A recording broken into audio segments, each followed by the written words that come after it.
What's up everyone? Welcome back to EnglishForUse.com, learning English through stories section.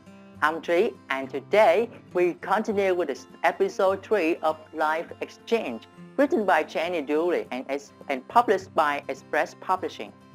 Our story so far, Luke and Jake were friends and colleagues, but Jake had always wanted to live the life like Luke because Jake loved Megan, who is Luke's wife. And one day they got into a car accident where the car crashed and their body were burned. They were moved to the hospital, but Jake didn't make it.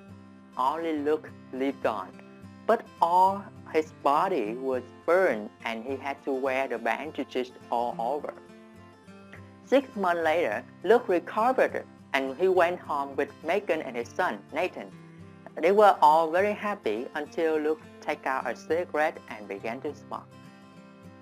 Now, the story is getting more and more interesting as Luke acted very strange. Megan thought that he still hadn't recovered from the shock of the accident. Or is it? Let's find it out. Chapter 5. Strange Caller. Welcome back. The secretaries, the directors, the cleaners, all the office staff stood in the office, waiting for Luke. As he walked through the door, they cheered and clapped. Luke's personal secretary, Mary, came up and kissed him. It's wonderful to see you. We've all been waiting for this day. Luke went into his office with Mary. She explained some of the things that were happening in the company and showed him the files with all the information he needed. Then the directors came in for a short meeting. The company had managed very well without the two partners, but everyone was glad to have one of the heads of the company back in control. After he had spoken to all of them, Luke sat in his office. It was strange. He was alone now. There was no partner sitting across from him. Nobody to help him make a decision. And nobody to stop him doing whatever he wanted to do. Yes, the company was all his. He looked at the photograph of Megan on his desk. Suddenly he wanted to be with her. He went out and bought some flowers and champagne. Then he went home.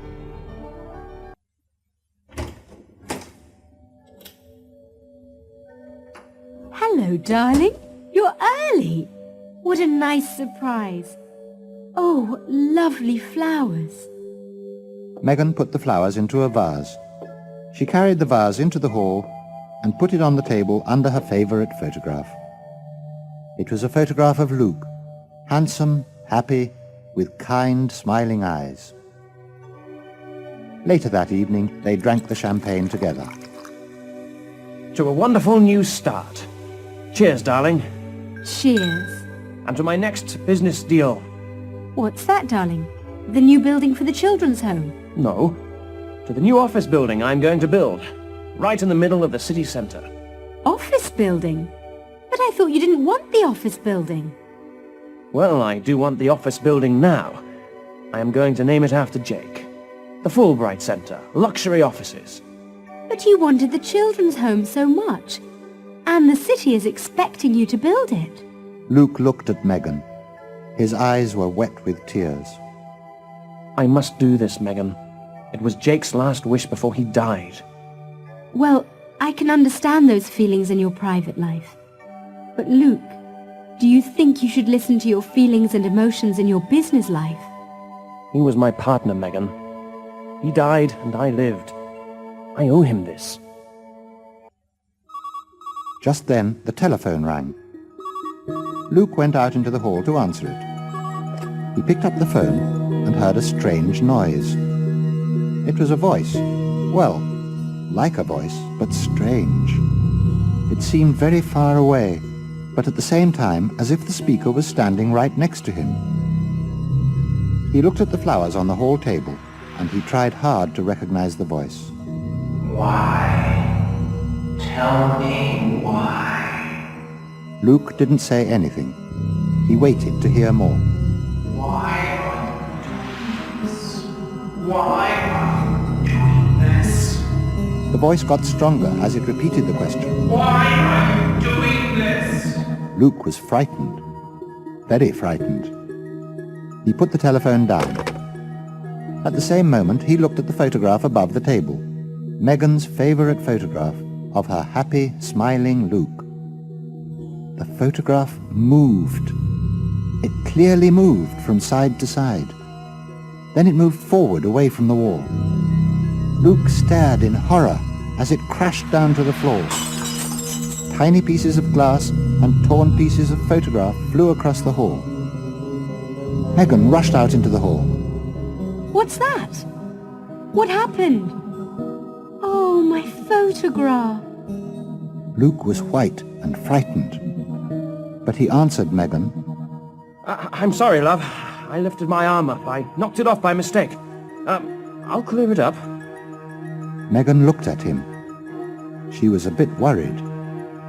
Don't worry, I'll do it. You look tired, dear. Go and sit down. Remember, it was your first day back at work for a very long time. I'll make us a drink, and we'll go to bed early.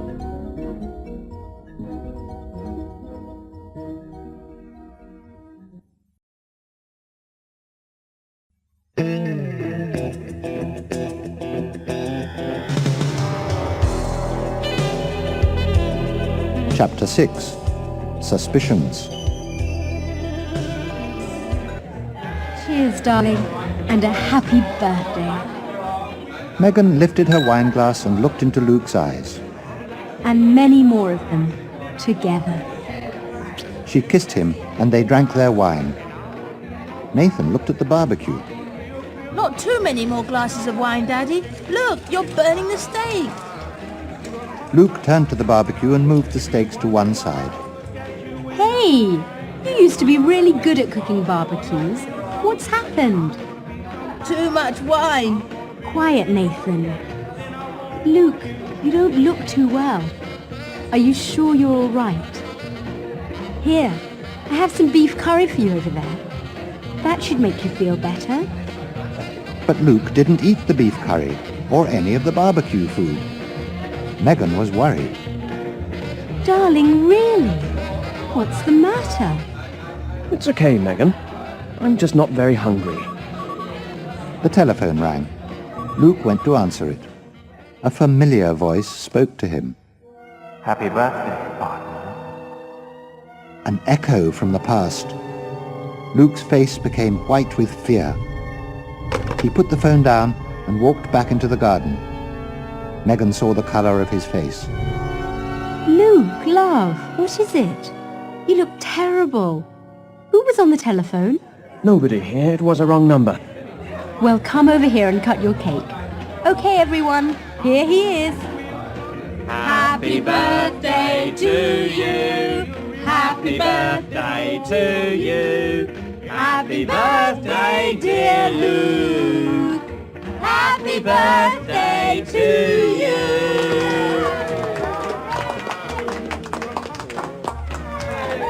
All the guests cheered and clapped. Luke cut his cake and handed everyone a piece. Soon he was laughing and joking with them all. Later in the evening, Megan told Nathan to go and have his bath. Oh, Mum. All right. I'll go if Daddy will come up afterwards and say goodnight. Of course I will. And tell me a story? Yes. Now you go and have your bath. Nathan came out of the bathroom, clean, tired and happy. Luke was sitting on his bed, waiting for him. Hey, Daddy. Aren't you glad you had that birthday? I certainly am. Daddy, will you tell me that story? You know, the one about the fisherman and his wife, the way you used to tell it, with the funny voices. What story is that, Nathan? Oh, you know, Daddy, our story. I'll be the fish and you'll be the fisherman. I don't think I know that one, Nathan. Oh, don't tease me, Daddy. Of course you do. We've done it 1,000 times. Well, I suppose I just don't remember it then. Nathan looked worried. Was Daddy joking or not? Daddy, you can't have forgotten it. It's like forgetting your own name or who you are or Mummy or me. Well, it looks as if I have forgotten it. Shall we have a different story? Shall I read you something from a book? Well, yes, if you say so, Daddy. Nathan listened to the I cannot story, stay here for and long. then Luke I said came to see goodnight. my mother and show her my new Nathan wife. heard him going We'll see downstairs. again, but if you Then want he my lay in advice, bed, worrying about his father. Something was wrong. Why didn't he know how to do the barbecue? Mummy was worried too. She hadn't said anything, but Nathan knew. He was watching and listening. And who was phoning him? Why was he upset after the calls? And what about the story? He must know it. He listened to his parents talking. His mother wanted to go somewhere. Lucy's house. You know Lucy, my friend from aerobics. She's having a tea party on Thursday afternoon. A chance for us all to have a good chat. Do you think you could stay here and look after Nathan? I'll be back by 9 o'clock. Yes, my dear, of course. I know how you women love to gossip. Oh, really, Luke? Anyway, Lucy's very nice, you know. You won't forget, will you? No, my love. I'll be here.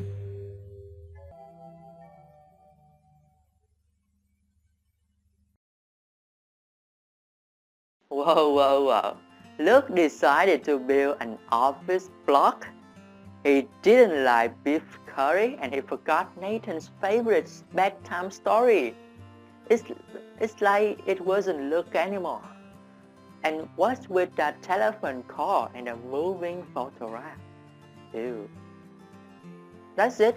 Don't forget to check out our website EnglishForUse.com for the vocabulary list. We'll put a link in the description below, or you can visit expresspublishing.co.uk for more quality English learning materials.